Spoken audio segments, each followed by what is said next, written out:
Terima kasih kepada Bapak dosen dan teman-teman sekalian. Kembali lagi dengan saya dalam video yang berbeda, yaitu dengan topik pentingnya keterampilan menjelaskan. Keterampilan menjelaskan merupakan keterampilan penyampaian informasi yang berkaitan dengan hubungan sebab akibat yang nantinya akan menimbulkan suatu pemahaman. Keterampilan menjelaskan sangat diperlukan dalam proses pembelajaran karena satu kegiatan belajar mengajar biasanya didominasi oleh pembicaraan guru yang berupa penjelasan. Penjelasan guru sangat membantu siswa dalam memperoleh pemahaman mengenai materi pokok pembelajaran. Penjelasan guru juga dapat membantu mengatasi kurangnya atau tidak tersedianya sumber belajar bagi siswa di sekolah. Selain itu, dalam kegiatan menjelaskan, guru hendaknya merencanakan segala sesuatu yang akan dijelaskan untuk kemudian disajikan dalam suatu penjelasan yang sistematis dan menarik bagi siswa. Adapun prinsip-prinsip yang digunakan dalam keterampilan menjelaskan yaitu: yang pertama, penjelasan dapat diberikan di awal, di tengah, ataupun di akhir pembelajaran. Yang kedua, penjelasan harus relevan dengan tujuan. Yang ketiga, guru dapat memberikan penjelasan bila ada pertanyaan siswa atau dirancang guru sebelumnya. Yang keempat, penjelasan itu materinya harus bermakna bagi siswa. Dan yang terakhir yaitu penjelasan harus sesuai dengan latar belakang dan kemampuan siswa. Adapun tahapan-tahapan dalam keterampilan menjelaskan yaitu: yang pertama, guru di sini diharuskan untuk terlebih dahulu memberikan informasi seperti informasi yang belum diketahui oleh peserta didik. Contohnya, guru memberitahu bahwa gubernur merupakan pemimpin daerah yang berada di wilayah provinsi. Yang kedua yaitu isi yang disampaikan menunjukkan apa dan bagaimana sesungguhnya sesuatu hal itu terjadi. Guru mencoba menguraikan istilah-istilah yang belum dikenal peserta didik, juga menguraikan pembelajaran baru dengan cara dikaitkan dengan pengalaman peserta didik. Jadi, dalam hal ini bersifat tentang pengertian ataupun istilah. Contohnya seperti ada pengertian negara adalah untuk pengertiannya kita mengarahkan peserta didik untuk mencari jawabannya. Selanjutnya, tahapan yang ketiga yaitu memberikan motivasi. Motivasi berarti dorongan atau penguatan yang berarti kemampuan untuk memberikan dorongan, semangat agar menimbulkan minat di dalam diri peserta didik. Untuk memberikan motivasi, guru harus menunjukkan mengapa bahan pelajaran ini harus dipelajari dan apa kegunaannya dan kenapa peserta didik harus mengetahuinya. Selanjutnya yang keempat yaitu mengajukan pendapat pribadi. Sebaiknya didahului dengan kata-kata menurut pendapat saya sendiri dan disertai alasan-alasan waktu seperti fakta atau data yang mendukung pendapatnya.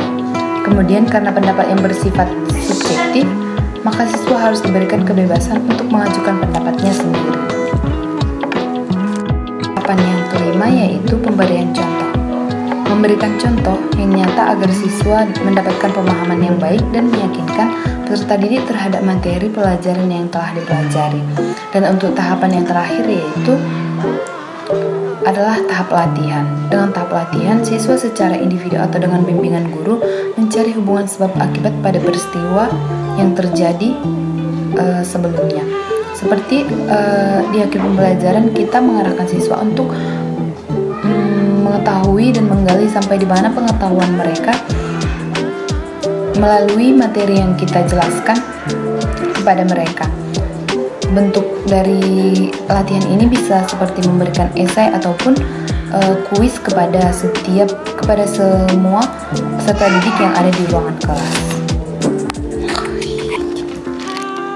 Strategi pengajaran untuk menjelaskan di dalam ruangan kelas yang dapat digunakan yaitu: yang pertama, visualisasi, yaitu agar membantu peserta didik supaya bila berada dalam ruangan kelas, suasana pembelajaran akan semakin lebih hidup dan tidak membosankan. Contohnya yaitu dengan menggunakan papan tulis interaktif atau LCD proyektor untuk menampilkan foto, tampilan video, serta kegiatan yang mendorong peserta didik untuk bereksperimen dan aktif dalam ruangan kelas. Yang kedua yaitu pembelajaran kooperatif. Contohnya yaitu melakukan eksperimen ilmiah dan memerankan drama pendek di dalam ruangan kelas. Yang ketiga, instruksi berbasis pertanyaan. Pertanyaan dapat digunakan untuk menentukan apa yang telah dipelajari oleh peserta didik, serta untuk memotivasi dan menumbuhkan minat belajar siswa. Adapun tahapan yang terakhir yaitu dengan menggunakan teknologi di dalam ruangan kelas. Dengan memanfaatkan teknologi dalam proses mengajar dalam kelas merupakan salah satu cara efektif yang dapat ditempuh untuk melibatkan peserta didik dan tenaga pengajar secara aktif dan interaktif untuk terlibat dalam pembelajaran di ruangan kelas.